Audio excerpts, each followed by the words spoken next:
la liberté et l'obéissance à la loi qu'on s'est prescrite. Nous connaissons tous cette étrange démangeaison, cette agitation intérieure, un besoin lancinant de nous distraire de nous-mêmes.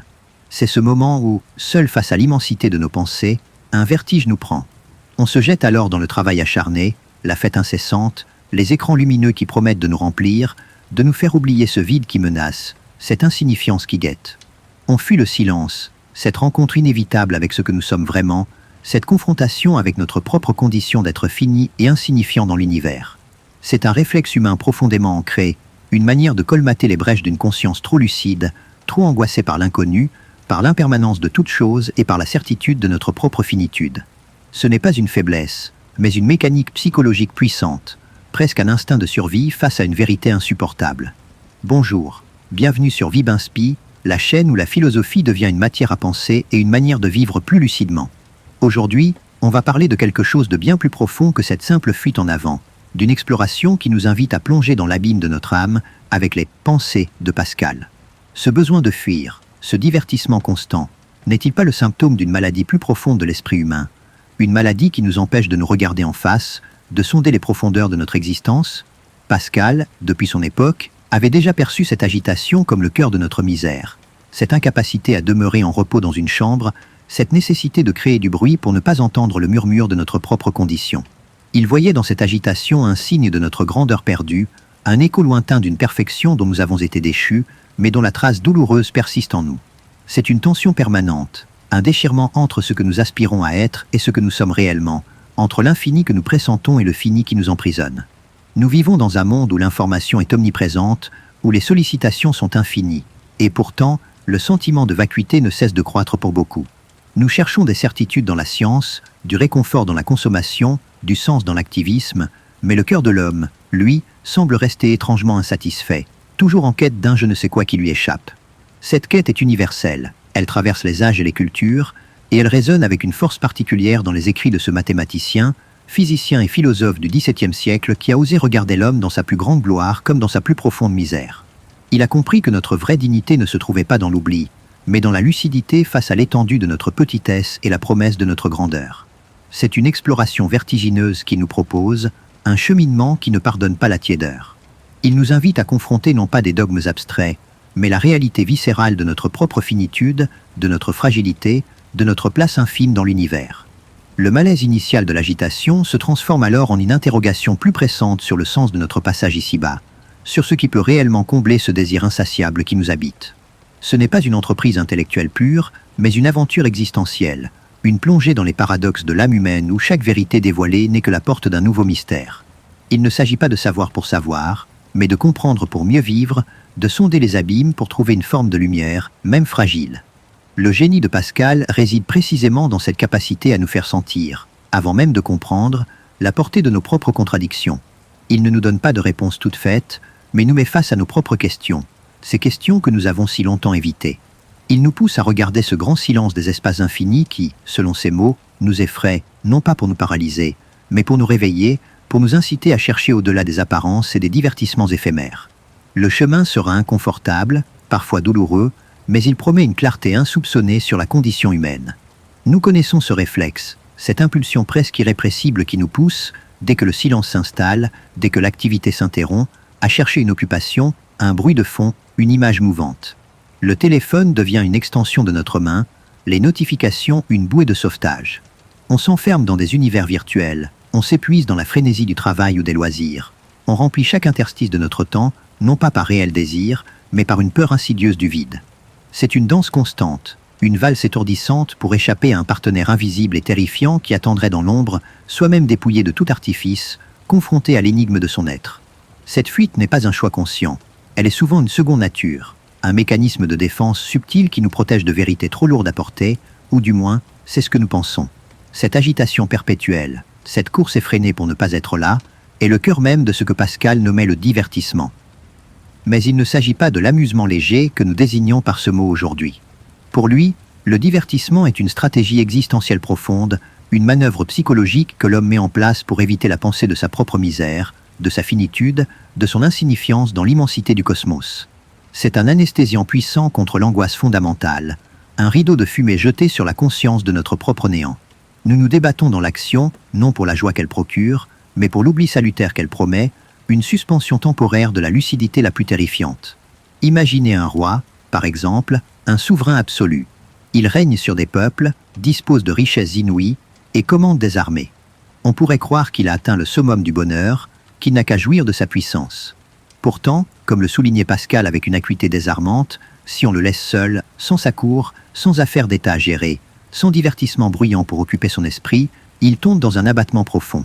L'ennui le saisit, une mélancolie le submerge, révélant la fragilité de sa condition humaine derrière le faste de son titre.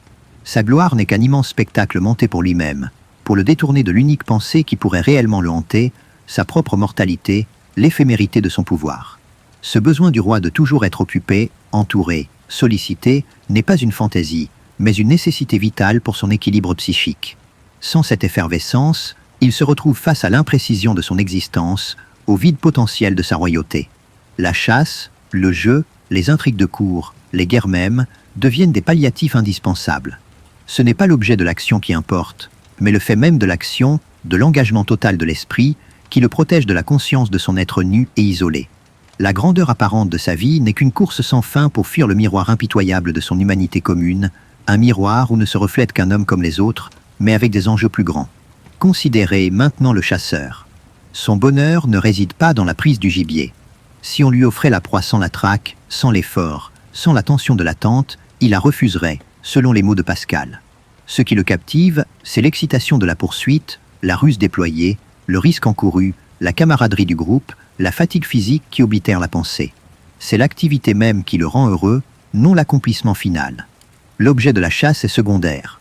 Une simple excuse pour s'engager dans un processus qui absorbe toute son attention, qui le sort de lui-même et de ses propres interrogations.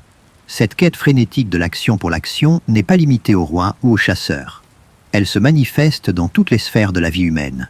L'homme qui passe sa vie à accumuler des richesses au-delà de tout besoin raisonnable, le courtisan qui s'épuise dans les intrigues pour des honneurs éphémères, le joueur qui mise sa fortune sur un coup de dé, tous sont pris dans la même mécanique.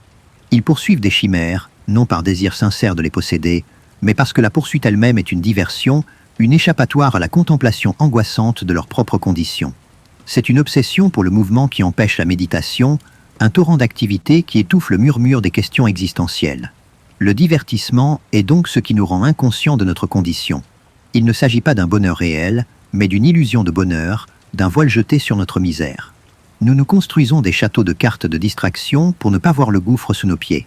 Ironiquement, plus nous nous efforçons de fuir cette vérité, plus nous en devenons esclaves. Nous passons notre vie à courir, à nous agiter, à nous divertir. Et ce faisant, nous nous privons de la seule chose qui pourrait, peut-être, nous libérer, la confrontation lucide avec notre propre nature. C'est une prison dorée, dont les murs sont faits de nos propres tentatives d'évasion, une spirale dont il est difficile de s'extirper sans une profonde prise de conscience. Cette incapacité à demeurer en repos, à affronter le silence de sa propre chambre, révèle une blessure profonde de l'âme humaine. Car c'est dans ce silence que surgissent les questions fondamentales. Qui suis-je? D'où viens-je? Où vais-je? Et surtout, pourquoi suis-je là? La peur de ces interrogations est si grande que nous préférons l'agitation, le bruit, l'illusion de l'importance que nous confèrent nos activités. L'homme est une créature qui ne peut supporter sa propre compagnie sans artifice, un être qui se fuit lui-même avec une détermination tragique. Il craint ce vide, cette absence de sens, plus que la douleur physique, car elle touche au cœur même de son être. Ce que le divertissement nous cache avant tout, c'est la pensée de notre mort. Chaque distraction est un sursis accordé à cette conscience inévitable, un petit délai arraché à l'abîme. Nous édifions nos vies sur ce principe de l'oubli, de la temporisation, repoussant sans cesse le moment où il faudra regarder la fin en face. La vie devient alors une suite d'échappatoires, un cheminement où le véritable but est de ne jamais arriver à la confrontation finale avec notre propre néant. C'est un voile épais jeté sur la perspective de l'anéantissement, un stratagème psychologique pour éviter la peur primordiale. Pourtant, cette fuite permanente porte en elle les germes d'une possible grandeur. Si l'homme a besoin de tant d'artifices pour s'oublier, n'est-ce pas parce qu'il y a quelque chose de terrible, mais aussi de potentiellement sublime, en lui qu'il cherche à ignorer? Cette misère qu'il fuit est aussi le signe d'une aspiration à quelque chose de plus grand, d'une intuition de sa propre dignité perdue. Le divertissement, loin d'être une simple évasion, est la preuve silencieuse d'une conscience qui se sait trop fragile pour supporter la vérité sans préparation. C'est le symptôme d'une grandeur déchue, d'un désir d'infini enchaîné à une condition finie. Ce paradoxe pascalien du divertissement nous invite donc à regarder au-delà de nos agitations quotidiennes, à sonder les motivations cachées derrière nos choix les plus anodins. Il nous pousse à nous interroger sur la nature réelle de notre bonheur, sur la source de notre insatisfaction chronique. Cette exploration du divertissement n'est que le premier pas d'un cheminement qui nous conduira à affronter la misère de l'homme, non pour nous y complaire, mais pour en extraire la clé de sa véritable grandeur, celle qui attend d'être découverte au-delà du voile des illusions. Nous avons tous connu cette sensation, ce moment où, au-delà de la frénésie du divertissement, une lassitude soudaine nous envahit. La fête se termine, l'écran s'éteint, le projet se conclut, et d'un coup, le bruit s'estompe, le mouvement ralentit. C'est alors que le vide se fait sentir, non plus comme une menace lointaine, mais comme une présence écrasante. Les questions refoulées refont surface avec une intensité nouvelle. La joie éphémère laisse place à une mélancolie tenace, la satisfaction superficielle à une interrogation profonde sur le sens de tout cela. Nous réalisons, même fugitivement, que toute cette agitation n'a été qu'un moyen de ne pas être, de ne pas ressentir la fêlure essentielle de notre être. Cette prise de conscience, même minime, est le prélude à une vérité plus sombre, mais aussi plus libératrice. Car derrière le voile du divertissement se cache la vérité brutale de la misère de l'homme. Pascal ne ménage pas son lecteur. Il nous confronte à la condition humaine sans phare, sans concession. Il nous montre que l'homme, en dépit de toutes ses gloires, de toutes ses réalisations, de toutes ses illusions, est fondamentalement un être faible, fragile, mortel et voué à l'incertitude. Sa petitesse n'est pas seulement physique, face à l'immensité des espaces infinis, mais elle est aussi existentielle, inscrite dans sa nature même. Il est comme un roseau pensant, une créature paradoxale, capable de concevoir l'infini tout en étant enfermé dans les limites les plus étroites. Cette misère, selon Pascal, n'est pas une fatalité à subir passivement. Elle est une vérité à reconnaître pour pouvoir la dépasser. L'homme est un être jeté dans le monde sans savoir pourquoi, sans connaître son origine ni sa destination finale. Il est suspendu entre deux infinis, l'infiniment grand et l'infiniment petit, incapable de saisir pleinement ni l'un ni l'autre. Il est un milieu entre tout et rien, un paradoxe vivant. Sa raison, si puissante soit-elle pour comprendre le monde matériel, se heurte à des limites infranchissables dès qu'il s'agit de son propre être, de son propre destin. Cette incapacité à se saisir lui-même est la source de son angoisse la plus profonde. Imaginez un homme enfermé dans une prison, ignorant le jour de son exécution, mais sachant qu'elle est inévitable. S'il pouvait converser avec d'autres prisonniers, jouer aux cartes, lire, il trouverait un certain apaisement, une distraction. Mais si on lui retirait tout cela, le laissant seul face à la pensée de son sort, son angoisse serait intolérable. Nous sommes, selon Pascal, dans une situation similaire. Nous sommes des condamnés à mort, mais nous nous efforçons d'oublier notre sentence, de nous divertir de cette pensée. La misère de l'homme n'est pas seulement le fait de sa condition mortelle, mais aussi sa volonté de l'ignorer, son déni persistant. L'homme est aussi fondamentalement inconstant, changeant.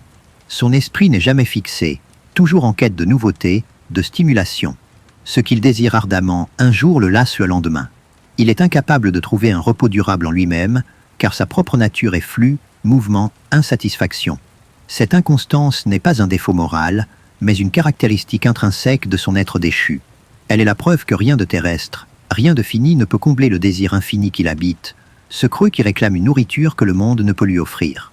Ce qui rend cette misère particulièrement poignante, c'est que l'homme en est le seul témoin. Il est la seule créature à être consciente de sa propre finitude, de sa propre insignifiance. Un animal vit et meurt sans le savoir. L'homme, lui, porte en lui la connaissance de sa propre destruction, de son propre néant. C'est cette lucidité, cette capacité à se voir petit et fragile, qui constitue à la fois sa plus grande douleur et le signe de sa grandeur unique. C'est un roseau, oui, mais un roseau pensant, conscient de sa propre fragilité. Cette conscience de sa misère le rend ridicule parfois, dans ses prétentions à la grandeur, à la certitude.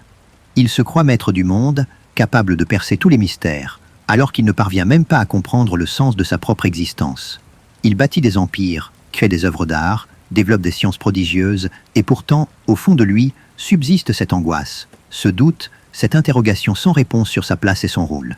Les plus grands esprits, les plus puissants rois, partagent tous cette même misère fondamentale, car aucun titre, aucune richesse ne peut nous soustraire à notre condition humaine. La maladie, la vieillesse, la mort sont les rappels constants de cette misère. Elles viennent briser nos illusions de toute puissance, nos fantasmes d'immortalité. Elles nous forcent à regarder en face la fragilité de notre corps, la finitude de notre temps. Et même si nous les repoussons par des progrès médicaux ou des modes de vie sains, Elles demeurent des horizons inévitables, des menaces suspendues au-dessus de chaque vie. C'est une horloge qui tourne inlassablement, nous rappelant à chaque tic-tac l'écoulement irréversible de notre existence. Mais cette misère n'est pas une fin en soi. Elle est le point de départ d'une réflexion plus profonde, le tremplin vers une compréhension nouvelle. En reconnaissant notre petitesse, notre fragilité, notre ignorance essentielle, nous nous ouvrons à la possibilité d'une grandeur différente, d'une dignité qui ne repose pas sur la puissance ou le savoir, mais sur la conscience de notre propre condition. C'est en embrassant cette vérité, aussi douloureuse soit-elle, que nous commençons à percevoir les contours d'une authenticité, d'une quête de sens qui ne peut plus se satisfaire des illusions du divertissement. La pleine conscience de notre misère est l'unique voie vers une véritable lucidité. Après avoir levé le voile sur la misère de l'homme, après avoir sondé les profondeurs de notre agitation et de notre fragilité, il nous faut maintenant affronter le paradoxe le plus saisissant de Pascal, l'idée que cette même misère est la condition même de notre grandeur. C'est une lumière qui surgit de l'obscurité, une force qui naît de la faiblesse. Nous avons tous expérimenté un instant de clarté fulgurante après une épreuve, une compréhension plus profonde de soi et du monde après avoir touché le fond. C'est dans ces moments que notre vulnérabilité se mue en une forme inattendue de puissance, non pas la puissance de la domination, mais celle de la conscience. La grandeur de l'homme, selon Pascal, ne réside pas dans sa force physique, sa richesse ou son pouvoir sur les autres. Elle ne se trouve pas non plus dans son savoir accumulé ou ses découvertes scientifiques, si admirables soient-elles. Non, la véritable grandeur de l'homme réside dans sa pensée, dans sa conscience de sa propre condition. C'est un roseau pensant, une image d'une force et d'une délicatesse inouïe. Le roseau est la plus fragile des créatures. Il suffit d'une goutte d'eau, d'un souffle de vent pour le briser. Mais s'il était brisé, il saurait qu'il est brisé, alors que l'univers, en le brisant, n'en saurait rien. Cette pensée, cette conscience, est ce qui nous élève au-dessus de tout l'univers. Même si l'univers entier se liguait pour nous écraser, nous serions encore plus nobles que ce qui nous anéantit. Car nous savons que nous mourrons, et nous savons que l'univers a le dessus sur nous. L'univers, lui, ne sait rien. C'est une vérité dérangeante, mais profondément émancipatrice. Elle déplace le centre de gravité de notre valeur, non plus vers ce que nous possédons ou ce que nous faisons, mais vers ce que nous sommes intrinsèquement, des êtres capables de réfléchir à leur propre existence, à leur propre finitude. Considérez un instant la vaste étendue du cosmos, l'infinité des étoiles, la puissance des forces naturelles qui nous dépassent. Face à cette immensité, l'homme semble dérisoire, un grain de sable perdu dans le désert. Pourtant, ce grain de sable a la capacité de contempler cette immensité, de la mesurer, d'en concevoir la grandeur. Il est capable de s'interroger sur ses origines, sur son destin, sur le sens de son existence. C'est cette capacité à se poser des questions, à douter, à chercher, qui le distingue de toutes les autres créatures et qui fonde sa dignité unique. Cette grandeur par la pensée est aussi une grandeur par la conscience de notre propre misère. C'est parce que nous sommes capables de reconnaître notre petitesse, notre fragilité, notre ignorance, que nous sommes grands. Un animal ne se plaint pas de sa condition, ne s'interroge pas sur sa mort. L'homme, lui, porte en lui cette blessure de la finitude et la conscience de cette blessure. Et c'est précisément cette conscience qui le rend exceptionnel. La lucidité face à sa propre insignifiance est la marque de sa dignité, car elle est le signe d'une intelligence qui refuse les illusions et cherche la vérité. La connaissance de notre misère est non seulement un signe de notre grandeur, mais elle est aussi la première étape vers toute véritable sagesse. Tant que nous nous berçons d'illusions, tant que nous nous cachons derrière le divertissement, nous restons prisonniers de nous-mêmes, incapables de progresser. C'est en acceptant notre condition, en la regardant en face, que nous nous ouvrons à des possibilités nouvelles. C'est en touchant le fond que l'on trouve parfois la force de rebondir, en reconnaissant l'obscurité que l'on peut commencer à chercher la lumière. Pourtant, cette grandeur n'est pas sans danger. La pensée peut aussi être une source de douleur infinie, d'angoisse existentielle. Elle peut nous confronter à des vérités insupportables, nous plonger dans le désespoir. C'est le prix à payer pour la lucidité. L'homme est le seul animal à souffrir de la conscience de sa mort, le seul à être tourmenté par l'idée de son propre néant. Mais c'est cette même capacité à endurer la douleur de la pensée qui le rend capable d'une profondeur d'expérience unique. Le paradoxe pascalien réside donc dans cette double nature de l'homme, ce mélange intime de faiblesse et de force, de misère et de grandeur. Nous sommes des créatures à la fois dérisoires et sublimes, éphémères et capables de concevoir l'éternel. Il n'y a pas de grandeur sans la conscience de la misère, et pas de misère sans l'étincelle d'une grandeur potentielle. C'est cette tension constante entre les deux pôles qui définit la condition humaine et qui nous pousse à une quête incessante de sens. Cette oscillation entre la misère et la grandeur nous invite à ne jamais nous satisfaire de la superficialité, à toujours chercher au-delà des apparences. Elle nous rappelle que notre valeur la plus profonde ne réside pas dans ce qui est visible et tangible, mais dans ce processus intérieur de réflexion, de questionnement, de confrontation avec notre propre condition. C'est une invitation à l'humilité, mais aussi à la fierté de notre singularité, de notre capacité à être des êtres qui pensent. La pleine acceptation de cette double nature est le début d'un cheminement authentique. Elle nous libère des faux semblants, des illusions du divertissement, et nous oriente vers une quête de vérité plus radicale. C'est en reconnaissant notre fragilité que nous pouvons commencer à construire une force véritable.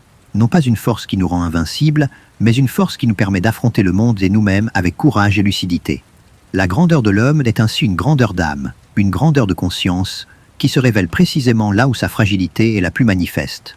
Nous avons exploré le divertissement, la misère et la grandeur de l'homme, ces facettes inséparables de notre condition. Mais cette compréhension, aussi profonde soit-elle, nous laisse devant un abîme. Si l'homme est ce paradoxe vivant, ce roseau pensant déchiré entre l'infiniment petit et l'infiniment grand, quel est alors le but de son existence? La lucidité sur notre misère et notre grandeur, si elle ne nous mène nulle part, pourrait bien nous plonger dans un désespoir encore plus grand. C'est une question qui résonne en chacun de nous, surtout lorsque les lumières des divertissements s'éteignent et que le silence de l'introspection s'installe. Le philosophe Montaigne, en son temps, s'interrogeait sur « que sais-je » et Pascal, avec une intensité toute particulière, a transformé cette interrogation en une quête existentielle brûlante. Pour Pascal, le problème central de l'homme n'est pas qu'il est malheureux, mais qu'il cherche son bonheur là où il ne peut pas le trouver. Il s'épuise à poursuivre des chimères, à s'accrocher à des biens éphémères, à des plaisirs fugaces. Il veut la paix, mais il s'agite sans cesse. Il veut la certitude, mais il se contente de l'incertitude. Il veut l'éternel, mais il se complaît dans le temporel. C'est cette mauvaise direction de nos désirs, cette orientation erronée de notre cœur, qui est la source de notre tourment le plus profond. Le cœur de l'homme est malade, non par nature, mais par son incapacité à se fixer sur un objet digne de son amour infini. L'homme est incapable de trouver son repos en lui-même. Sa nature est vacillante, inconstante. Il est habité par un désir d'infini, une aspiration à l'absolu, mais tout ce qu'il trouve dans le monde est fini, relatif, passager. C'est ce décalage tragique entre notre aspiration et la réalité qui nous environne qui génère cette insatisfaction chronique, ce vide au cœur. Chaque plaisir est suivi d'une nouvelle fin, chaque possession d'un nouveau manque. C'est un puissant fond que les richesses matérielles, les honneurs mondains, les connaissances humaines ne pourront jamais combler. Pascal observe que les hommes agissent comme s'ils avaient le temps. Ils planifient des lendemains lointains, s'inquiètent de détails insignifiants et repoussent la confrontation avec les questions essentielles à plus tard. Ils vivent comme s'ils étaient éternels, alors même qu'ils savent que leur vie est brève et incertaine. C'est une folie profonde, une forme d'aveuglement volontaire. La mort est une réalité incontournable, et pourtant, l'homme vit comme si elle n'existait pas, ou comme si elle ne le concernait pas. Cette inconscience face à l'urgence de sa condition est une part essentielle de sa misère. Cette indifférence à l'égard de notre propre destinée est ce que Pascal juge le plus impardonnable. Il y a une sorte d'obstination dans cette fuite, une résistance à la vérité qui nous condamne à errer sans but. L'homme est comme un voyageur qui, s'étant perdu dans un désert immense, préférerait s'amuser à ramasser des cailloux plutôt que de chercher son chemin. Le poids de cette indifférence est immense, car elle nous prive de la seule chose qui pourrait donner un sens à notre voyage, la recherche de notre véritable demeure. Mais alors, que faire? Si la raison seule ne peut nous donner de réponse ultime, si le divertissement n'est qu'une illusion, si la connaissance de notre misère et de notre grandeur nous laisse sur le seuil d'une angoisse abyssale, où trouver un chemin? C'est ici que Pascal introduit l'idée d'un pari. Face à l'incertitude radicale de notre existence, face à l'impossibilité pour la raison seule de prouver l'existence ou l'inexistence de Dieu, l'homme est contraint de choisir, de faire un pari sur son existence éternelle. Ce pari n'est pas un acte de foi aveugle au sens commun, mais une déduction logique face à l'indécidable. Si Dieu n'existe pas, parier sur son existence et vivre en conséquence ne nous coûte rien, ou si peu. Mais si Dieu existe, et que nous n'avons pas parié sur lui, la perte est infinie, éternelle. Inversement, si nous parions sur Dieu et qu'il existe, le gain est infini. La disproportion des enjeux est telle qu'elle rend la décision de ne pas parier absurde, irrationnelle, même pour l'esprit le plus cartésien. Le pari n'est pas une preuve de l'existence de Dieu, mais une invitation à changer de vie, à modifier ses habitudes, à adopter une posture d'ouverture. Pascal ne nous demande pas de croire d'abord avec notre intellect, mais d'agir comme si nous croyions. C'est en pliant le corps, en participant au rituel, en fréquentant les croyants, que l'on peut espérer voir la foi s'installer dans le cœur. C'est une démarche pragmatique, un cheminement de l'extérieur vers l'intérieur, qui vise à transformer nos dispositions profondes, à réorienter nos désirs vers leur véritable objet. Le cœur joue ici un rôle essentiel. Pour Pascal, le cœur a ses raisons que la raison ne connaît point. Cela ne signifie pas que le cœur est irrationnel, mais qu'il opère selon une logique différente, intuitive, une saisie immédiate de certaines vérités qui échappent au raisonnement discursif. C'est par le cœur que nous sentons Dieu, non par une démonstration intellectuelle.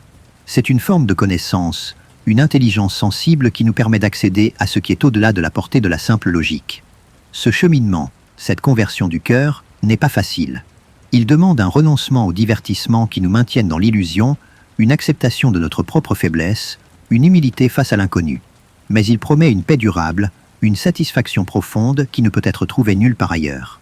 C'est une invitation à cesser de courir, à s'arrêter et à regarder en soi, à écouter ce désir infini qui nous hante et à le diriger vers son véritable accomplissement.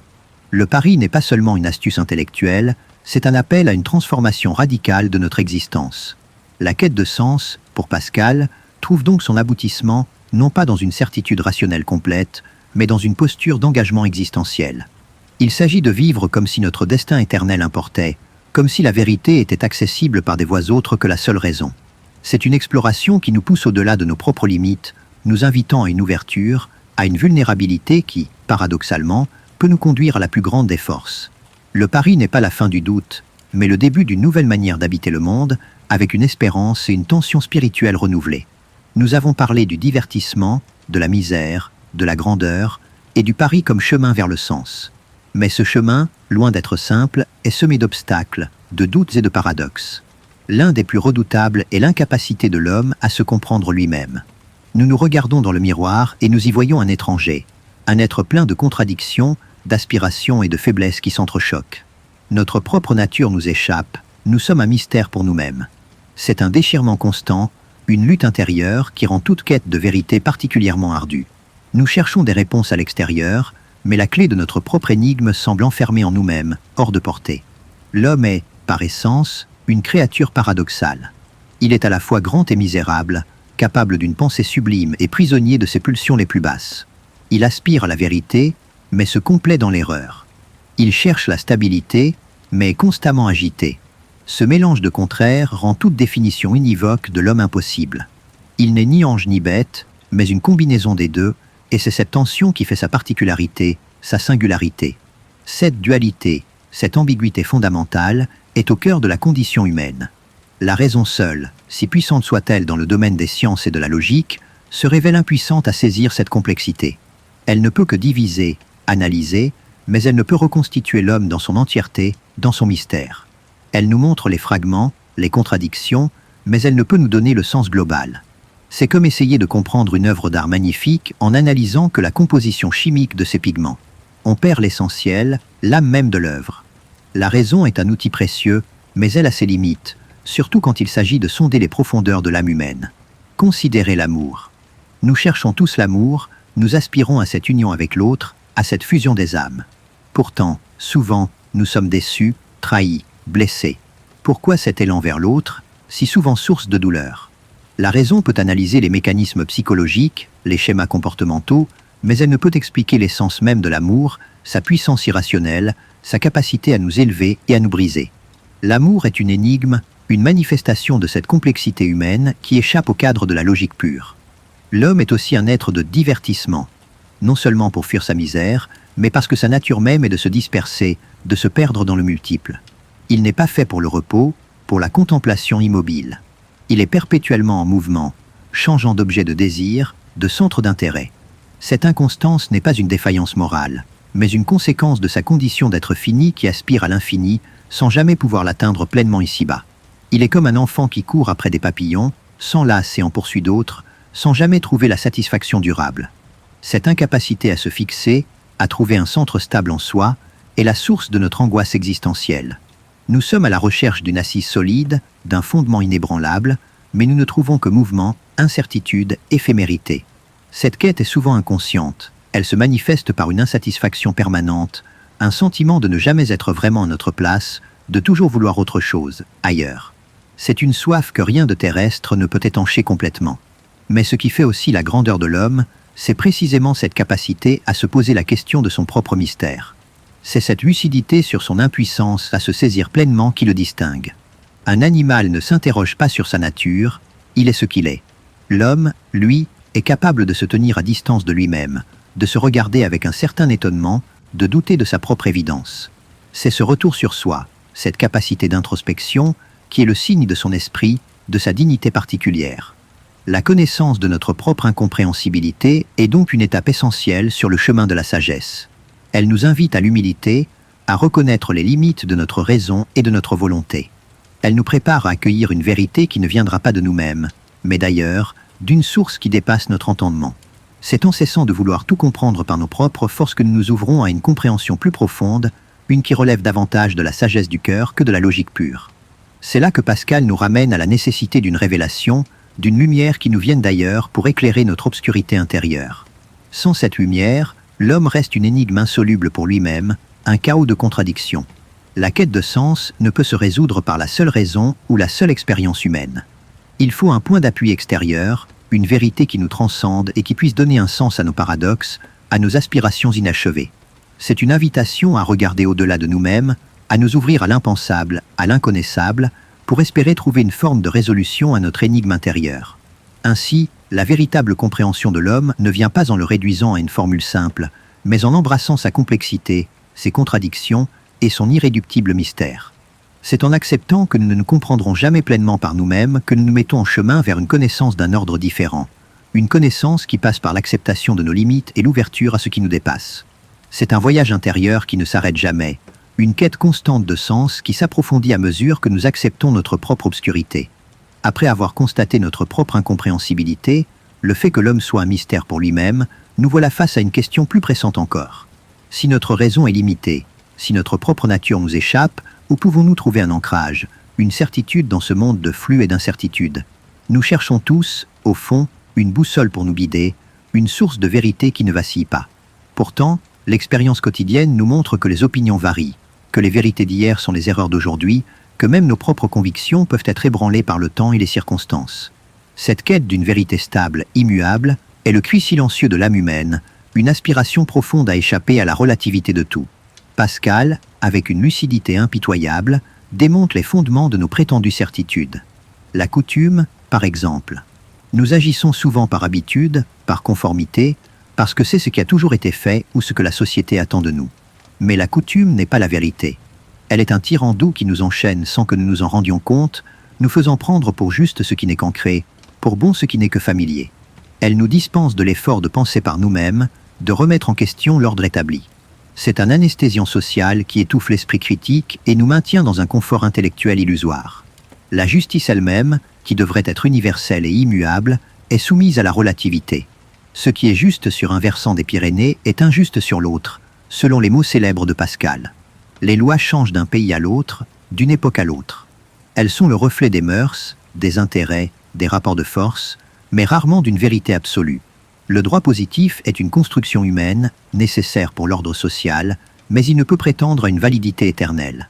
Il est une œuvre provisoire, sujette à révision, incapable de fournir le fondement solide que notre âme réclame. Le plaisir, autre grand moteur de l'activité humaine, est encore plus éphémère. Il est fugace, insatiable, et laisse souvent un goût amer après son passage. La recherche constante du plaisir ne mène pas au bonheur, mais à une dépendance, à une agitation perpétuelle. Ce que nous prenons pour du bonheur n'est souvent qu'une interruption de la douleur, un court répit dans notre quête incessante. Le plaisir est un maître exigeant qui promet beaucoup et donne peu, nous maintenant dans un cycle de désir et de déception. Même la science, si elle nous révèle des vérités impressionnantes sur le fonctionnement du monde, est limitée. Elle nous donne le comment, mais pas le pourquoi. Elle nous dit que la Terre tourne autour du Soleil, qu'il existe des lois physiques, mais elle ne peut nous dire pourquoi il y a quelque chose plutôt que rien. Quel est le sens ultime de cette existence? La science est un phare puissant, mais elle n'éclaire qu'une partie du chemin, laissant le reste dans l'obscurité. Elle est un instrument de connaissance, mais pas de sagesse existentielle. La raison elle-même, notre outil le plus précieux, est imparfaite. Elle est sujette à l'erreur, au sophisme, aux préjugés. Elle peut être influencée par nos passions, nos intérêts, nos désirs. Elle n'est pas un juge infaillible. Nous nous croyons rationnels, mais nos décisions sont souvent motivées par des impulsions inconscientes, par des biais cognitifs que nous ignorons. La raison est une lumière vacillante, incapable de nous éclairer sur tous les mystères de l'existence, surtout sur ceux qui touchent à notre propre finitude et à notre destin. Alors, si la coutume, la justice humaine, le plaisir, la science et même notre raison sont des fondements chancelants, où se trouve la vérité stable? Cette question nous plonge dans une perplexité profonde. Nous sommes comme des marins perdus en pleine mer, sans étoiles pour nous guider, ballottés par les vagues de l'incertitude. L'absence d'un point fixe, d'une vérité inébranlable, crée un vertige, un sentiment d'abandon qui peut être insupportable. C'est précisément dans cette angoisse de l'incertitude que Pascal voit l'ouverture à une autre voie. Une voie qui ne passe pas par la démonstration rationnelle, mais par une autre forme de saisie du réel. La raison nous a montré ses limites, elle nous a conduits à un cul-de-sac.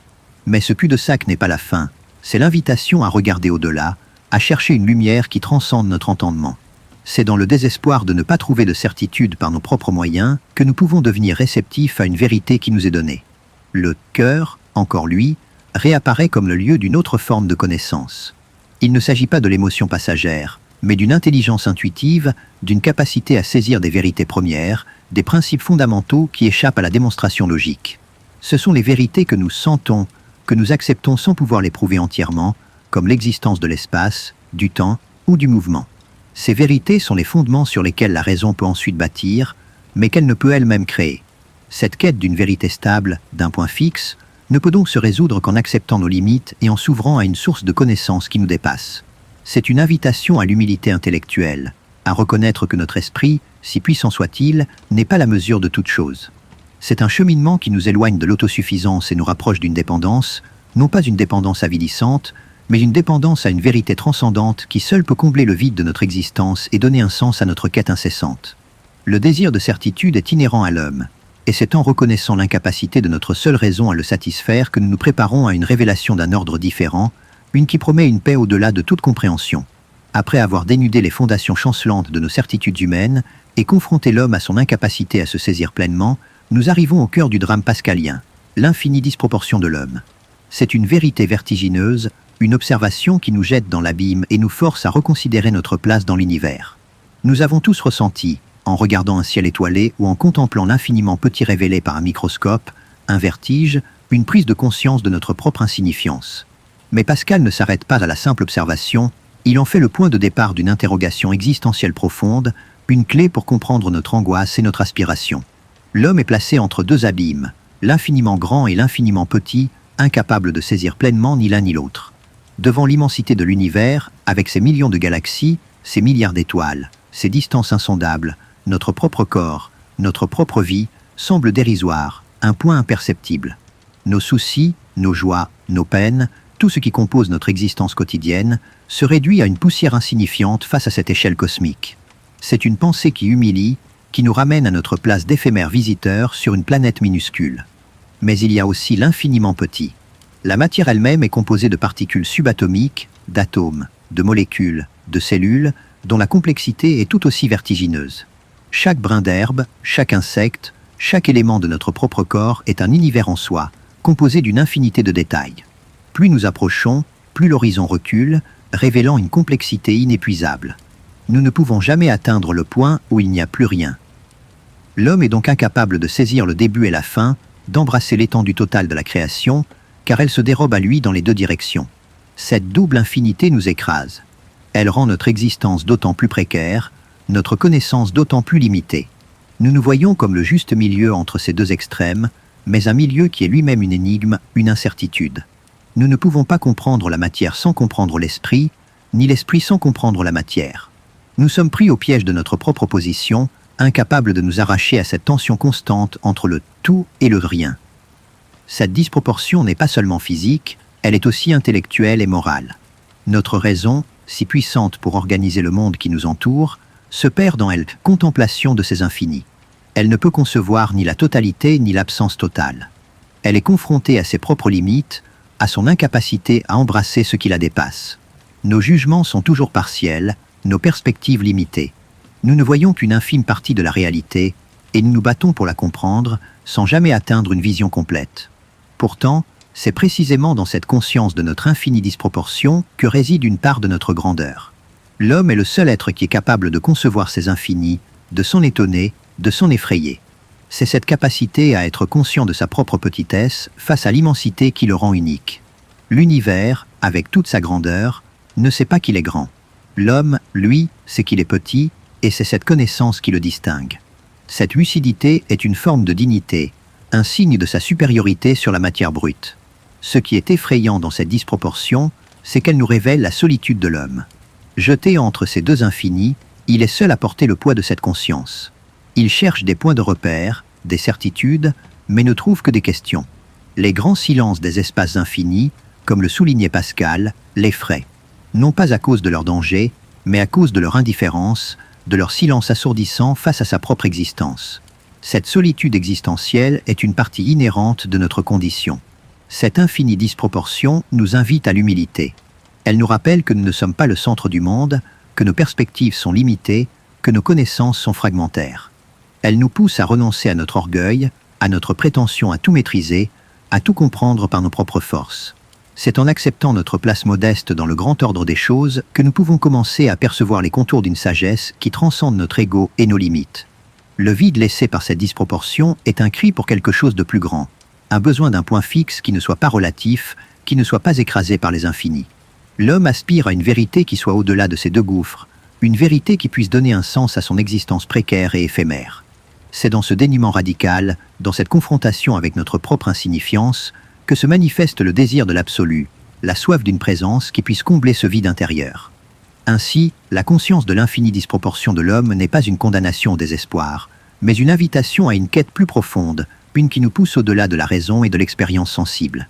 Elle nous prépare à accueillir une vérité qui ne peut venir que d'une source transcendante, une source capable de donner un sens à notre place entre les infinis, de nous offrir un ancrage dans le chaos apparent du monde.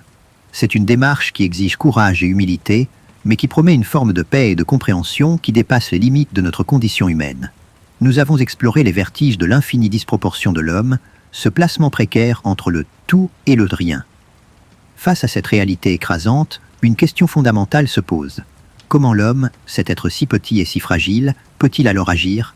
Quelle est la nature de sa volonté, de sa liberté, s'il est si insignifiant et si limité? L'impression que nous sommes maîtres de nos choix, capables de diriger notre existence, est une expérience commune. Pourtant, Pascal nous invite à regarder au-delà de cette illusion de maîtrise, à sonder les profondeurs de ce qui motive réellement nos actions et nos décisions. C'est une plongée dans les recoins les plus intimes de notre psyché, là où se mêlent liberté et déterminisme, conscience et inconscience. Pascal observe que la volonté humaine n'est pas aussi libre qu'elle le prétend. Elle est constamment influencée par nos passions, nos habitudes, nos instincts, et même par les opinions des autres. Nous nous croyons rationnels, capables de choisir en toute lucidité, mais nos actions sont souvent dictées par des désirs inconscients, des peurs refoulées, des besoins insatiables. Nous sommes comme des marins qui pensent diriger leur navire, mais dont la voile est sans cesse poussée par des vents imprévus, des courants souterrains. Cette illusion de liberté est une source de déception et d'erreur, car elle nous empêche de comprendre les véritables moteurs de nos comportements. L'une des manifestations les plus frappantes de cette faiblesse de la volonté est notre tendance à la procrastination, à remettre à plus tard les choses importantes. Nous savons ce qui est bon pour nous, ce qui est juste, ce qui est nécessaire, mais nous nous en détournons pour des plaisirs immédiats, des distractions éphémères. Nous nous promettons de changer, de nous améliorer, mais ces résolutions s'estompent rapidement face à la moindre tentation. C'est une lutte constante entre ce que nous voulons être et ce que nos impulsions nous poussent à faire, une bataille souvent perdue d'avance. Pascal souligne que l'habitude est une seconde nature. Elle nous façonne, nous détermine, souvent à notre insu. Nous agissons selon des schémas que nous avons intériorisés, des réflexes que nous n'interrogeons plus. Ces habitudes peuvent être bonnes ou mauvaises, mais elles exercent sur nous une emprise puissante, presque mécanique. Nous sommes les créatures de nos répétitions, les prisonniers de nos routines. La volonté, si elle veut se libérer, doit d'abord prendre conscience de ces chaînes invisibles qui la lient, de ces sillons profonds qui orientent nos pas. Mais ce n'est pas tout. La force de la volonté est souvent trompeuse. Les hommes sont rarement capables de soutenir un effort continu, de maintenir une attention prolongée sur les choses qui importent vraiment. Nous nous lassons vite, nous nous décourageons facilement. Notre esprit est inconstant, toujours en quête de nouveautés, de stimulation. Cette faiblesse de la persévérance est une autre preuve de la fragilité de notre volonté, de son incapacité à s'ancrer dans la durée. Nous sommes des êtres de l'instant, et cette éphémérité se reflète dans notre capacité à agir. Alors, où trouver la force, l'impulsion pour agir selon ce qui est juste, selon ce qui est bon pour nous? Pascal ne nous laisse pas sans espoir. Il ne s'agit pas d'une abdication totale de la volonté, mais d'une réorientation. Puisque notre volonté est faible et inconstante, il faut la soutenir, la guider, l'orienter vers des objets dignes d'elle. Il ne s'agit pas de la forcer par la seule raison, qui est impuissante face aux passions du cœur, mais de plier le corps, de changer nos habitudes extérieures pour transformer nos dispositions intérieures. C'est là que le pari prend tout son sens. Il ne s'agit pas seulement d'un calcul intellectuel, mais d'une démarche pratique, un engagement du corps et de l'esprit. En agissant comme si nous croyions, en nous soumettant au rituel, en fréquentant les croyants, nous pouvons espérer que la foi s'installe progressivement dans le cœur. C'est un cheminement de l'extérieur vers l'intérieur, une reconnaissance que notre volonté a besoin d'aide, d'un soutien extérieur pour se raffermir. La volonté ne se décrète pas, elle se cultive, elle se fortifie par des actes répétés et des choix conscients. Cette approche nous invite à une forme d'humilité face à notre propre pouvoir. Nous ne sommes pas des dieux, capables de tout vouloir et de tout obtenir par la seule force de notre esprit. Nous sommes des êtres limités, imparfaits, dont la volonté a besoin d'être nourrie, guidée, purifiée. C'est en reconnaissant cette dépendance, cette vulnérabilité, que nous pouvons commencer à exercer une forme de liberté plus authentique. Une liberté qui ne consiste pas à faire tout ce que l'on veut, mais à vouloir ce qui est juste, ce qui nous élève. La véritable force de la volonté, pour Pascal, n'est pas dans l'autosuffisance, mais dans la capacité à s'ouvrir à une grâce, à une puissance qui nous dépasse et qui peut nous transformer. Elle ne se trouve pas dans une lutte acharnée contre nos passions, mais dans une réorientation douce et persévérante de notre cœur vers son véritable objet. C'est un processus lent, un cheminement continu, où chaque petit pas compte, où chaque décision, même minime, nous rapproche d'une liberté plus profonde, plus authentique. La volonté, ainsi comprise, n'est plus une source d'illusion, mais un instrument de transformation, un levier pour nous rapprocher de notre destinée véritable. Nous avons exploré les méandres de notre volonté et ses fragilités face aux passions et aux habitudes. Mais cette introspection nous mène inévitablement à un autre champ de bataille, celui de la nature humaine elle-même. Nous nous demandons, depuis toujours, si l'homme est fondamentalement bon ou mauvais, si ses penchants sont nobles ou vils. L'expérience nous montre un mélange déroutant de générosité et d'égoïsme, de grandeur et de bassesse. Nous sommes capables du meilleur comme du pire, et cette dualité intrinsèque nous laisse perplexes, cherchant une explication à nos propres contradictions. C'est une question qui touche à notre identité la plus profonde, à notre essence même. Pascal, avec une clarté impitoyable, ne mâche pas ses mots, l'homme est corrompu. Mais cette corruption n'est pas le fait d'une faute individuelle, d'un péché personnel au sens strict. Elle est inscrite dans la nature humaine depuis une chute originelle. L'homme n'est pas naturellement bon, il est déchu de sa grandeur première, de son état d'innocence. Il porte en lui les marques d'une perfection perdue et les stigmates d'une déchéance profonde. C'est pourquoi il est ce paradoxe vivant, ce mélange de misère et de grandeur, car il est un roi dépossédé, un être dont la noblesse est voilée par le péché. Cette corruption se manifeste par l'amour-propre, cette inclination naturelle à ne penser qu'à soi, à se préférer à tout le reste. L'homme, même lorsqu'il agit de manière altruiste en apparence, est souvent mu par des motifs égoïstes cachés, par le désir d'être loué, admiré ou de se sentir bon. L'amour-propre est un poison subtil qui pervertit toutes nos actions, même les plus nobles. Il nous pousse à l'orgueil, à la vanité, à la recherche de notre propre satisfaction, nous détournant ainsi de la véritable charité et du véritable amour. L'orgueil est une autre manifestation de cette nature corrompue. L'homme, malgré sa petitesse et son ignorance, se croit grand, capable de tout comprendre et de tout maîtriser. Il refuse d'admettre ses limites, de reconnaître sa dépendance. Il veut être son propre maître, sa propre loi, son propre Dieu. Cet orgueil le pousse à se détourner de la vérité, à préférer ses propres illusions, à se justifier même dans l'erreur. C'est une forteresse que l'homme bâtit autour de lui pour se protéger de la vérité humiliante de sa condition. La vanité, qui est la recherche de l'approbation des autres, est une autre facette de cette corruption. Nous nous soucions plus de ce que les autres pensent de nous que de ce que nous sommes réellement. Nous cherchons la gloire, la renommée, les honneurs, non pas pour leur valeur intrinsèque, mais pour l'image qu'ils nous donnent aux yeux du monde. Cette soif de reconnaissance extérieure nous rend esclaves des opinions d'autrui, nous empêche d'être authentiques, de vivre selon nos propres principes. C'est une course sans fin pour un miroir vide, car l'estime des autres est aussi éphémère que nos propres désirs. Cette nature corrompue explique pourquoi l'homme est incapable de trouver le bonheur par lui-même. Chaque fois qu'il cherche à se satisfaire par des biens terrestres, par le pouvoir, par le plaisir, il ne rencontre que vide et déception. Ses désirs sont insatiables. Son cœur est un abîme que rien de créé ne peut combler. C'est comme essayer de remplir un tonneau percé. Peu importe la quantité d'eau qu'on y verse, il restera toujours vide. L'homme est condamné à l'insatisfaction tant qu'il cherche son bonheur en dehors de sa véritable origine, de sa véritable fin. Pourtant, cette corruption n'est pas totale. Elle n'efface pas complètement la trace de notre grandeur originelle. Il reste en l'homme un désir d'infini, une aspiration à la vérité, à la justice, à la beauté, qui témoigne de sa dignité perdue. Cette nostalgie d'un état meilleur, cette conscience de notre misère, est la preuve que l'homme n'est pas une simple bête, qu'il porte en lui la marque d'un destin plus noble. C'est une lumière vacillante dans l'obscurité de notre chute, un signe que tout n'est pas perdu. La reconnaissance de cette nature corrompue n'est pas un appel à la résignation, mais une invitation à l'humilité et à la quête d'une rédemption. C'est en admettant notre propre faiblesse, notre incapacité à nous sauver par nos propres forces, que nous nous ouvrons à la possibilité d'une grâce, d'un secours extérieur. Comme le soulignait Pascal, l'homme ne peut se guérir lui-même, il a besoin d'une aide divine pour retrouver sa grandeur originelle, pour réparer la fêlure de son être. Cette introspection sur la corruption de la nature humaine est donc une étape essentielle sur le chemin de la vérité. Elle nous pousse à cesser de nous fier à nos propres forces, à nos propres illusions. Elle nous invite à nous tourner vers ce qui nous dépasse, vers une source de salut et de transformation. C'est une remise en question radicale de notre autosuffisance, un appel à reconnaître notre dépendance et à nous ouvrir à la possibilité d'une régénération, d'une restauration de notre grandeur perdue. La compréhension de notre nature déchue est la condition même pour aspirer à une véritable liberté et à un authentique bonheur. Nous avons cheminé à travers les complexités de la nature humaine, en constatant sa corruption et son amour-propre.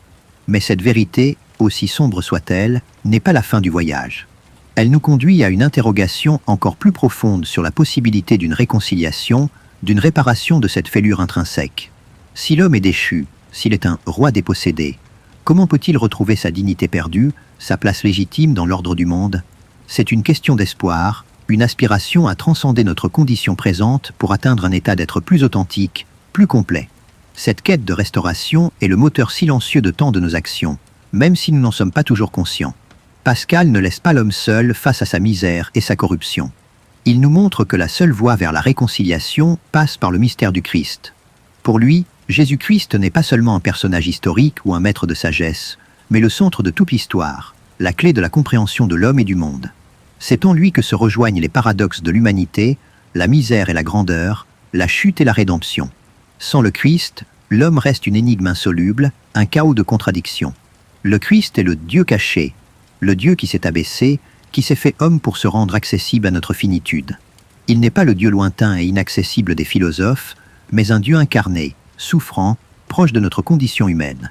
C'est précisément dans cette humilité, dans cette kénose, que se révèle sa grandeur. Il vient non pas pour les justes, mais pour les pécheurs, pour ceux qui reconnaissent leur misère et leur besoin de salut. C'est une rencontre, une révélation qui ne passe pas par la puissance, mais par la vulnérabilité et l'amour. En Jésus-Christ, les deux infinis de l'homme, sa misère et sa grandeur, se réconcilient. Il est le point de jonction entre le divin et l'humain, entre l'éternel et le temporel.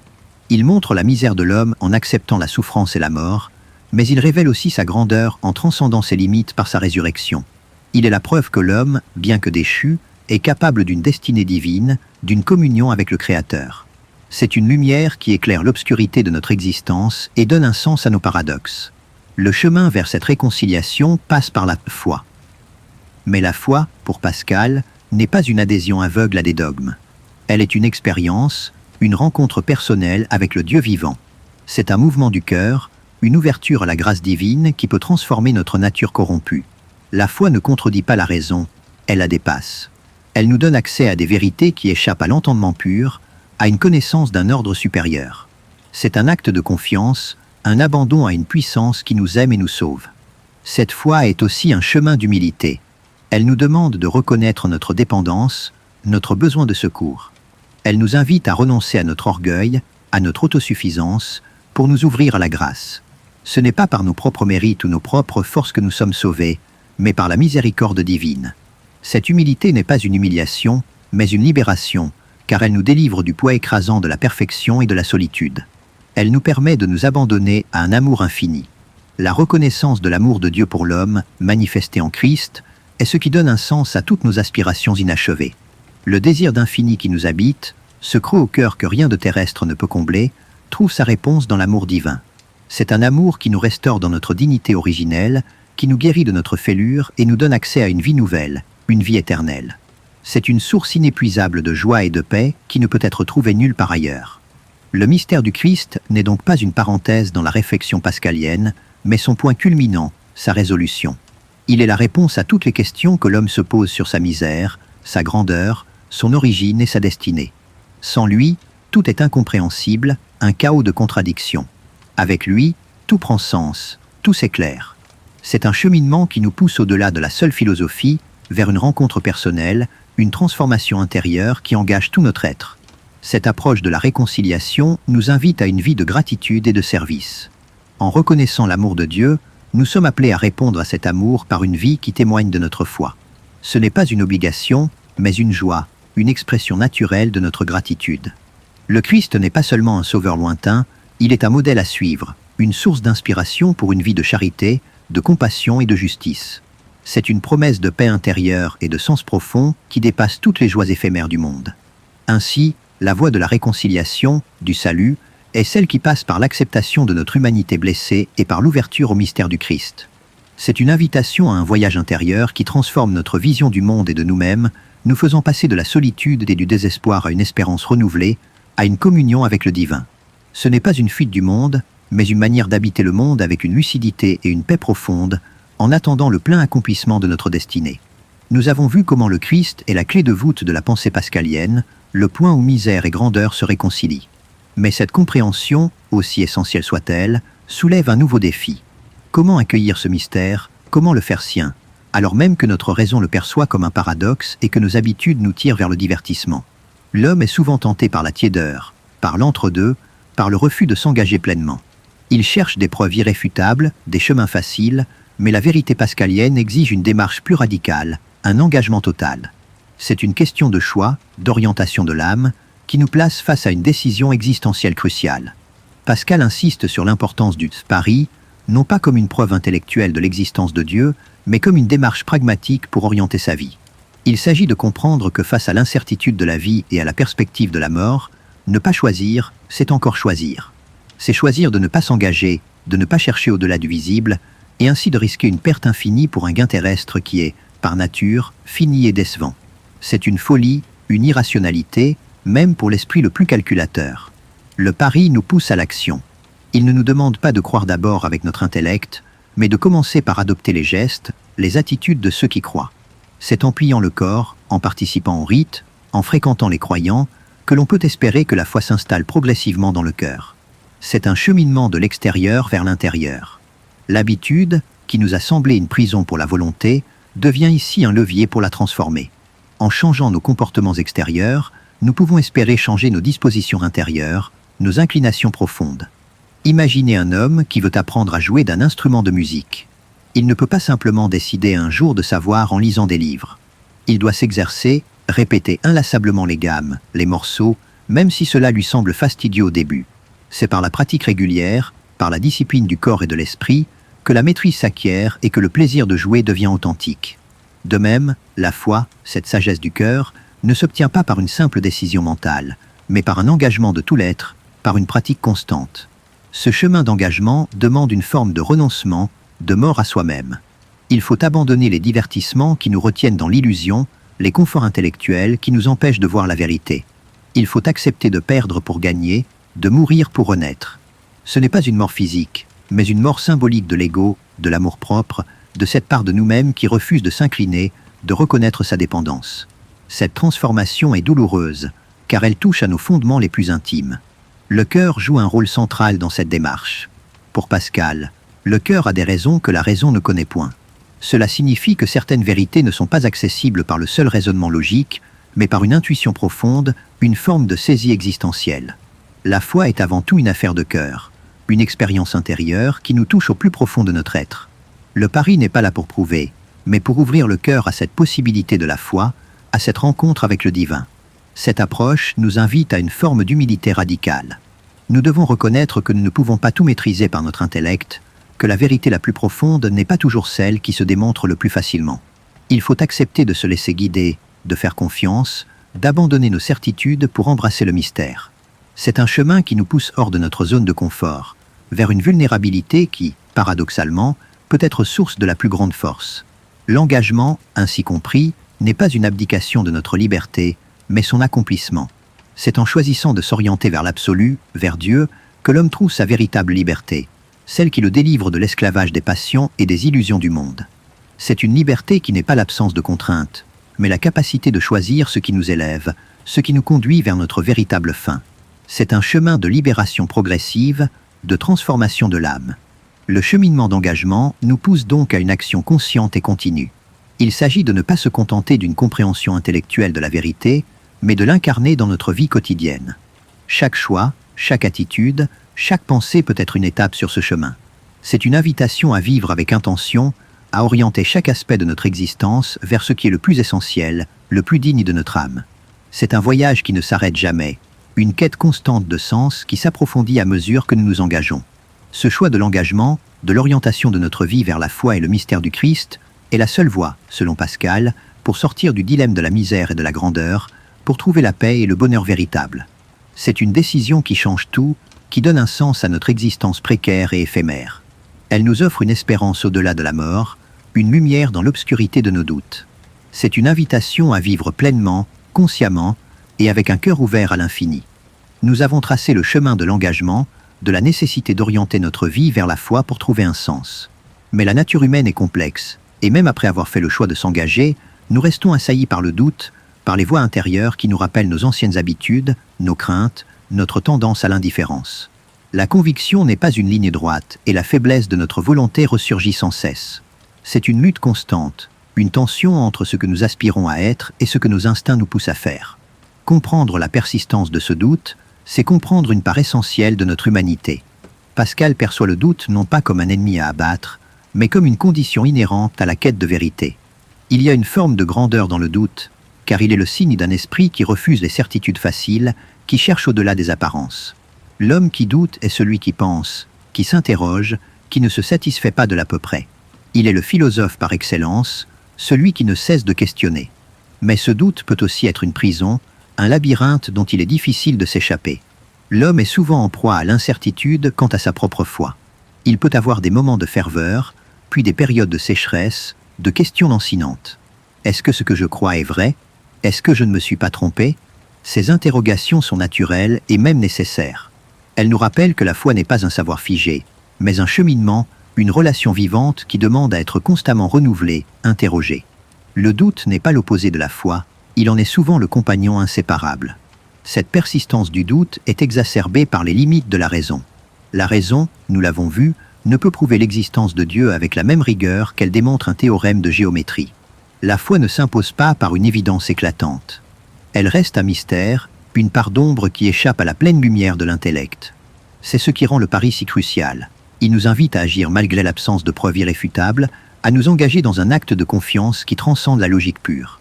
De plus, l'homme est confronté à l'apparente absence de Dieu dans le monde. Le mal, la souffrance, l'injustice persistent, et il est difficile de concilier ces réalités avec l'idée d'un Dieu tout-puissant et bon. Les silences de Dieu peuvent être assourdissants, et ils nourrissent le doute, la révolte, la question de son existence ou de sa bienveillance. C'est une épreuve pour la foi, un moment où l'âme est mise à nu, contrainte de chercher des réponses au-delà de ce que les sens et la raison peuvent lui offrir. Pourtant, Pascal voit dans ce Dieu caché une preuve de sa sagesse. Si Dieu s'était manifesté de manière éclatante et irréfutable, la foi ne serait plus un acte de liberté, mais une contrainte. L'homme serait forcé de croire, et son amour ne serait plus un don libre. Le Dieu caché préserve notre liberté, nous invite à une recherche personnelle, à un acte de volonté. Il se voile pour que ceux qui le cherchent avec sincérité puissent le trouver, et pour que ceux qui préfèrent l'ignorer puissent le faire. Il se révèle juste assez pour être connu, et se cache juste assez pour être cherché. La sagesse du cœur est la clé pour traverser ce doute. C'est elle qui sent Dieu, non la raison. C'est par une intuition, une expérience intérieure, une transformation de l'être que l'on accède à cette connaissance. Le doute peut être une purification, un chemin qui nous dépouille de nos fausses certitudes, de nos illusions, pour nous ouvrir à une forme de connaissance plus profonde, plus intime. Il nous pousse à chercher Dieu non pas comme un objet à démontrer, mais comme une présence à expérimenter. Cette persistance du doute nous rappelle également la nature même de la foi, qui n'est pas une possession, mais un chemin. La foi n'est pas un état permanent de certitude absolue, mais un mouvement, une tension constante entre la lumière et l'obscurité. Elle demande de la persévérance, de la patience, de l'humilité. C'est un apprentissage, une croissance continue qui s'épanouit dans la confiance malgré les incertitudes. Ainsi, le doute n'est pas un obstacle insurmontable à la foi, mais un aiguillon, une invitation à approfondir notre quête, à ne jamais nous contenter des réponses superficielles. Il est le signe que notre âme est vivante, qu'elle cherche la vérité avec ardeur. C'est en embrassant ce doute, en l'acceptant comme une partie de notre cheminement, que nous pouvons espérer trouver une foi plus robuste, plus authentique, une foi qui a été éprouvée et qui s'est affermie dans la lutte. Le chemin est exigeant, mais la récompense est une paix profonde, une clarté intérieure qui transcende toutes les incertitudes du monde. Nous avons sondé les profondeurs du doute et de l'incertitude qui accompagnent la quête de sens, même après un engagement. Mais cette exploration nous mène à une autre dimension cruciale de la pensée de Pascal, celle de l'ordre du cœur. Nous nous interrogeons sur la nature de la vérité, sur la manière dont nous la saisissons. Est-elle purement rationnelle, une construction logique impeccable, ou bien existe-t-il d'autres voies, d'autres facultés en nous qui nous permettent d'accéder à ce qui est essentiel? L'expérience quotidienne nous murmure que certaines vérités ne se démontrent pas. Elles se sentent, elles s'éprouvent, elles nous touchent au plus profond de notre être sans passer par le filtre de la logique pure. C'est une invitation à écouter une autre voix en nous, une sagesse plus intuitive. Pour Pascal, le cœur n'est pas simplement le siège des émotions ou des sentiments. Il est une faculté de connaissance à part entière, une intelligence intuitive qui saisit des vérités premières, des principes fondamentaux que la raison ne peut démontrer, mais qu'elle doit accepter comme point de départ. C'est par le cœur que nous sentons que l'espace existe, que le temps est réel, que le mouvement est possible. Ces vérités ne sont pas déduites, elles sont données, ressenties comme évidentes. Le cœur a ses raisons que la raison ne connaît point. Cela ne signifie pas que le cœur est irrationnel, mais qu'il opère selon une autre logique, une logique de la saisie immédiate et de l'expérience. La raison a besoin de principes, de postulats pour construire son édifice. Mais ces principes, elle ne peut les démontrer elle-même. Elle les reçoit du cœur, de cette faculté intuitive qui fonde notre rapport au réel. Sans le cœur, la raison serait suspendue dans le vide, incapable de trouver un point d'appui. Le cœur est donc le fondement secret de toute connaissance, même la plus rationnelle. C'est une vérité qui bouleverse notre hiérarchie habituelle des facultés, plaçant l'intuition et l'expérience intérieure au-dessus de la simple déduction logique. Imaginez un compositeur de musique. Il peut maîtriser toutes les règles de l'harmonie, de la composition, de la technique musicale. Sa raison peut analyser, déconstruire, organiser. Mais ce qui rendra sa musique émouvante, ce qui lui donnera une âme, c'est quelque chose d'indicible qui vient du cœur, de l'inspiration, de la sensibilité. La raison est nécessaire pour la structure, mais le cœur est essentiel pour la vie, pour la beauté. De même, la vérité la plus profonde n'est pas seulement une question de logique, elle est aussi une question de ressenti, d'expérience vécue. Le mystère de Dieu, pour Pascal, est précisément de cet ordre. Dieu ne se prouve pas, il se sent. Il ne se révèle pas par des démonstrations abstraites, mais par une rencontre, une expérience intérieure qui transforme le cœur. C'est une connaissance qui ne s'acquiert pas par l'étude des livres, mais par une ouverture de l'âme, une disposition intérieure à accueillir le divin. Cette connaissance du cœur est plus certaine, plus profonde que celle de la raison, car elle engage tout l'être et non seulement l'intellect. Cette sagesse du cœur est ce qui nous permet de dépasser les paradoxes de la condition humaine. Elle seule peut réconcilier la misère et la grandeur, le doute et la foi.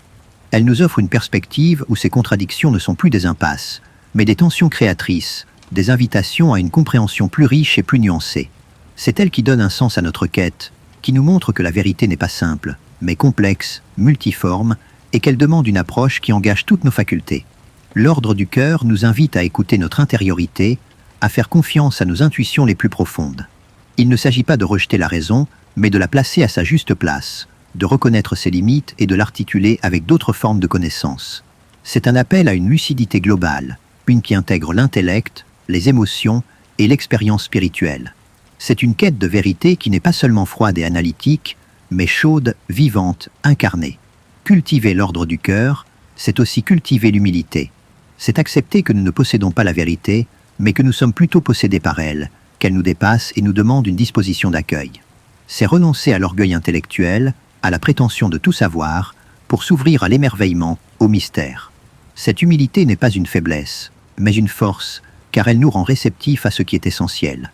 Ainsi, la voie vers une compréhension profonde de Pascal et de la condition humaine passe inévitablement par l'acceptation de l'ordre du cœur.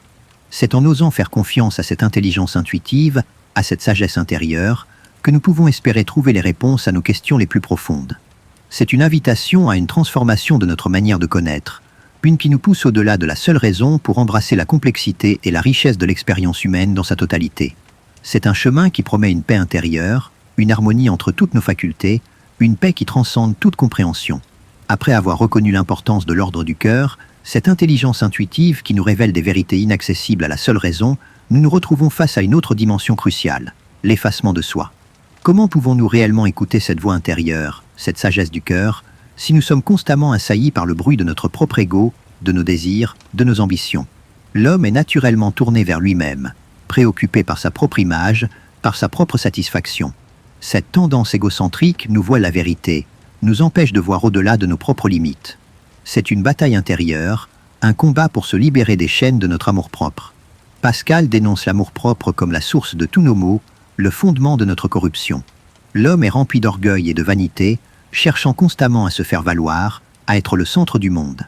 Nous voulons être admirés, loués, reconnus, et cette soif d'approbation extérieure nous rend esclaves des opinions d'autrui. Nous nous préférons à tout, et même lorsque nous agissons pour les autres, un motif égoïste se cache souvent derrière nos actions les plus nobles. L'amour-propre est un voile épais qui nous cache la vérité de notre propre insignifiance et la grandeur de Dieu. Cet amour-propre nous empêche de nous connaître vraiment. Nous nous construisons une image idéalisée de nous-mêmes, nous refusons de voir nos défauts, nos faiblesses, nos contradictions. Nous nous mentons à nous-mêmes, et ce faisant, nous nous éloignons de toute possibilité d'authenticité. La véritable connaissance de soi passe par un décentrement, par la capacité à regarder notre ego avec une certaine distance, une lucidité impitoyable. Mais cette démarche est douloureuse, car elle nous confronte à notre petitesse, à notre imperfection. Considérez un homme qui passe sa vie à vouloir impressionner les autres. Ses conversations sont centrées sur lui-même, ses succès, ses réalisations. Il cherche constamment à être le plus intelligent, le plus spirituel, le plus important. Mais cette quête incessante de reconnaissance le rend profondément malheureux, car elle est insatiable. Il ne peut jamais être suffisamment admiré. Cette agitation est une forme de divertissement, une manière de fuir le vide intérieur qui le hante. L'effacement de soi, pour un tel homme, serait une libération, une invitation à trouver une valeur qui ne dépende pas du regard d'autrui. Pascal nous invite à s'anéantir, non pas dans le sens d'une destruction de soi, mais d'une mort symbolique de l'ego. Il s'agit de renoncer à cette volonté de se mettre en avant, de cette prétention à être autonome, autosuffisant. C'est en s'effaçant que l'on peut laisser place à autre chose, à une présence divine qui ne peut se manifester que dans le vide laissé par notre propre orgueil.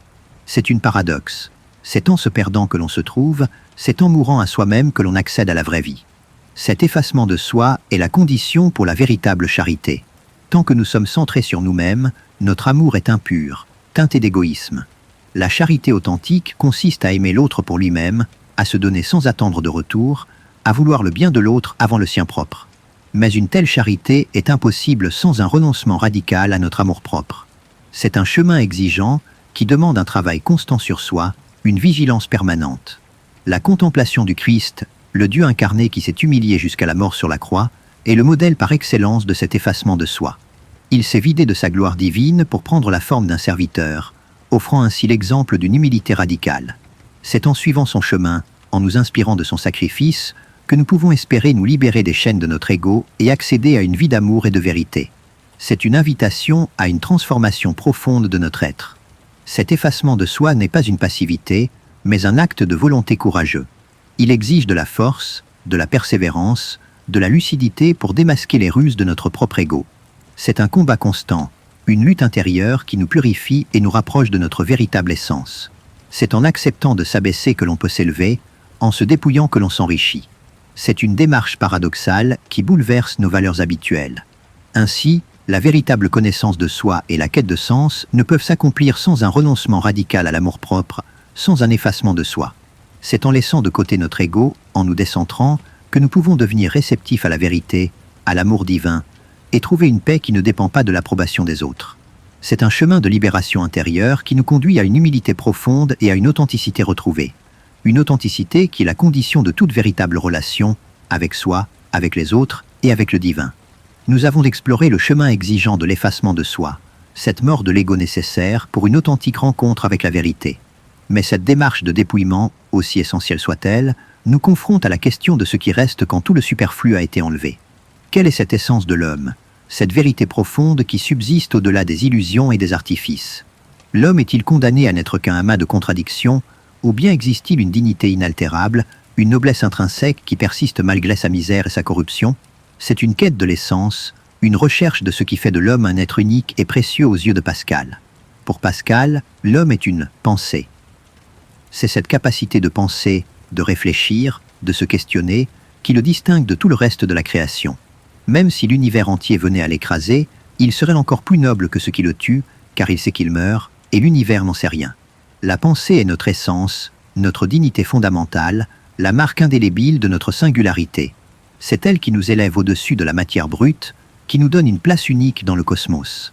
Cette pensée n'est pas seulement une faculté intellectuelle froide. Elle est aussi la conscience de notre propre misère. C'est en étant capable de se voir petit, fragile, éphémère, que l'homme révèle sa grandeur. Un animal ne se plaint pas de sa condition, il est dans l'ignorance. L'homme, lui, porte en lui la connaissance de sa propre finitude, de sa propre insignifiance.